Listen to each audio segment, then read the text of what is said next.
These are little archival videos that we've been placing on our website. They're magic. From the 1970s. They are magic. Because you can have a bit of a laugh at yourself. Yeah. And the one that we've been featuring today is from the 1970s. That is the change in hairstyles in the 1970s. Spence Denny was inspired by this to track down Arturo Taverna. Good morning, Spence Denny. David and Matthew, good morning to you both. I am surrounded by hairdressing royalty here, a genuine A-lister when it comes to hairdressing in Arturo Taverna. We talk about the history of hairdressing in Adelaide. Mr. Taverna has brought out a lot of memorabilia and some of the advertising he did in the late 60s and the early 70s, originally in the Moores building and then in Curry Street, moved out of Curry Street a couple of years ago. So Arturo Taverna, welcome to the 891 ABC Adelaide Breakfast Program. Spence, thanks very much. I'm very happy to be here. And yes, hello. Hi, David. How are you, Matthew? We are well. We're well. Indeed.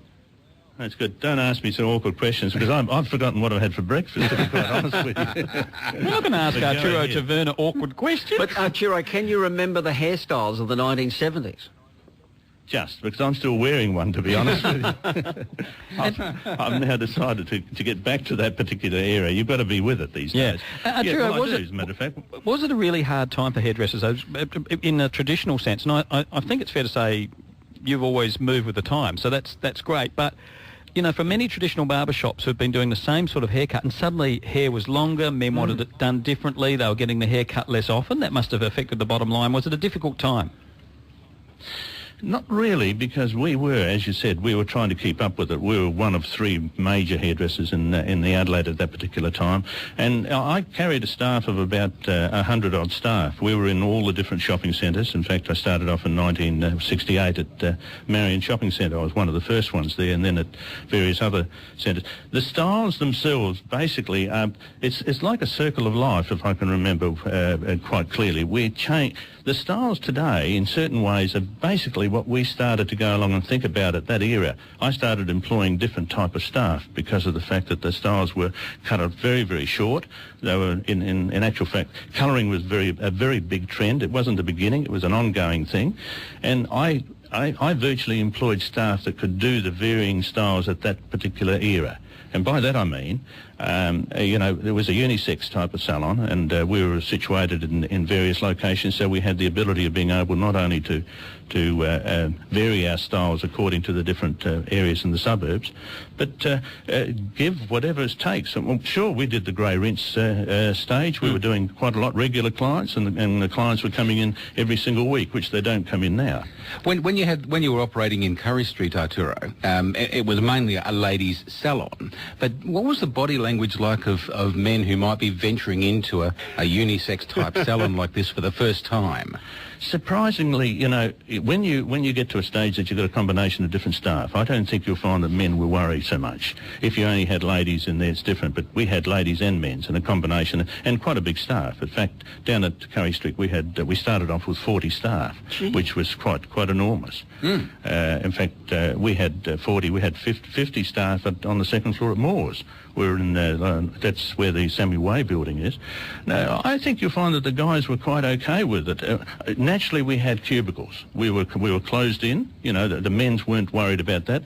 Men's hair pieces were involved as well, but mainly from the younger guys. They used to like to have the girls to go along and do their styles. Arturo, was this a time where if you wanted to be entrepreneurial with hair, this was the time to do it because it was a time of great change? I think you're right, David. It was, but I think mainly the most important thing, it all depends on the amount of staff that are available. At that stage, we had more staff than what we needed. We had people lining up, wanting to go along and work for us. Today, it's just the opposite, that we're finding it very difficult to get, in many ways, even apprentices, because they don't want to work.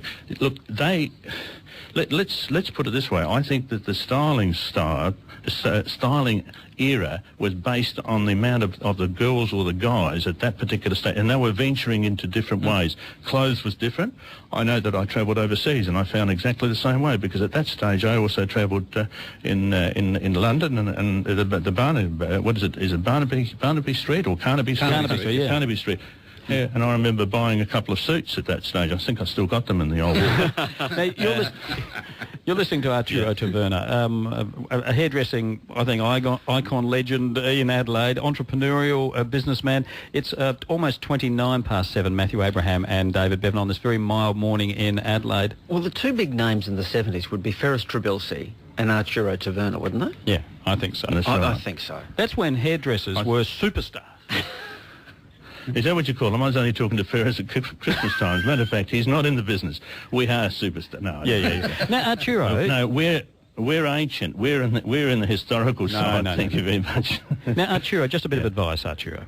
Sure. I'm 57. Right. I have a lot of sort of grey, I think distinguished... I'm sort of a platinum blonde, grey hair. I have short hair, though, and have since about 1974 when I got married. Arturo, should I go the blonde tips? You know, or is it just... Don't That's push. a serious question. Yeah. Aren't you actually, haven't you got the blonde tips already? No. Aren't you grey? Okay, no. But what do you think it looks a little bit like a try-hard? Does the expression mutton dressed up as lamb come to I'm thinking mind? George Clooney. I'm talking to Matthew, aren't I? Yeah. And, you asked the question, is that right? That's right, Arturo. Ignore David there. No, no, I don't. To be quite honest with you, look, it's not that.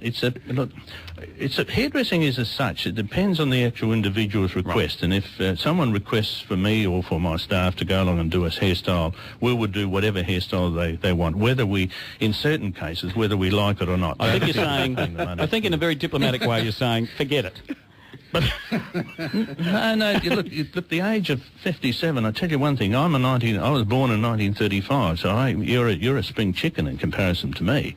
So therefore, as far as the age is concerned, don't feel disillusioned, because you can have anything. You can wear whatever you actually like, even a hairpiece if it comes to that. If you're losing it on top. Well, no, I don't know. That's right. You were born in 1935. 1935. So that makes you what, 76? That's right. You look terrific. Oh, you're doing very well, Spence. Spence, I know you want a free haircut, Spence, but just lay off it. Spence Denny, our wonderful roving reporter. Yes. I'll tell you what I will do is I'll get together some of this memorabilia and we'll scan it all and we'll do up a little web feature with a picture of Ferris from Arturo, I should say, as he is now, because when people go to our website, they're going to be amazed at how little he has changed through the years. It's fantastic. Good on you, Spence. Good on you, Spence Denny. And we do like to try and work in very much, of course, with the our website, abc.net.au/Adelaide.